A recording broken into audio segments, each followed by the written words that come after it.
My wife said, "It's complicated." I said, "Then it's over." We'd been married for 7 years. Not perfect years, but we made it work, or at least I thought we did. We had a small white house on Maple Street, a golden retriever named Milo, and Sunday pancakes that were our little ritual. I used to believe that when things got hard, love was the thing that made you stay. But that night, when she stood in the kitchen avoiding my eyes, I realized love alone wasn't enough. She'd been distant for weeks, always working late, always too tired. I tried not to nag, but one night when her phone lit up on the counter, I saw a text from someone named Caleb. Just one line. "Same time tomorrow?" My chest went cold. I didn't snoop further.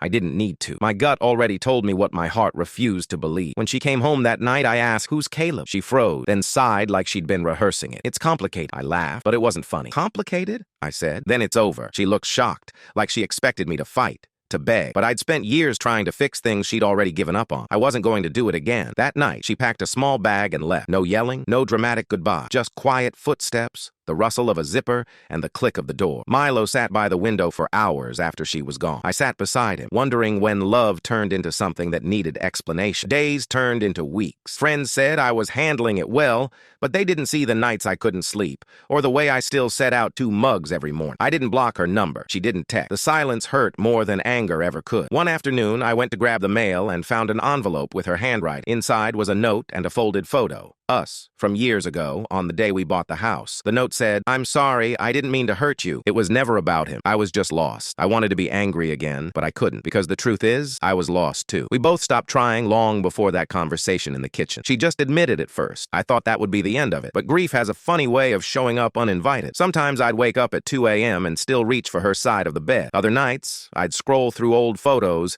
seeing smiles that felt like lies now, but maybe they weren't. Maybe for a while, they were real. A few months later, I ran into her at the grocery store. She looked lighter somehow, happier. We talked for a few minutes, awkward small talk about work and Milo. She mentioned she'd moved to a small apartment near the lake and was figuring things out. I told her I was trying to do the same. Before she walked away, she smiled and said, "You were right, it was over, but thank you for making it clean." That night, I drove home with a strange peace in my chest. Maybe endings don't always need closure. Maybe sometimes the clean break is the only way to heal. Milo jumped into my lap as I sat on the couch, tail wagging like everything was normal again. I scratched behind his ears and whispered, "We're gonna be okay, buddy." For the first time in months, I believe. Sometimes "it's complicated" just means I don't love you anymore. And sometimes "then it's over" means I finally love myself enough to stop. Because peace doesn't always come with a person. It often starts when they leave. And as I sat there watching the evening light fade through the blinds, I realized something else. Love doesn't always end in betrayal. Sometimes it ends in understanding. We were 2 people who outgrew the same dream, and maybe that's okay. Maybe real strength isn't in holding on. It's in letting go without hate.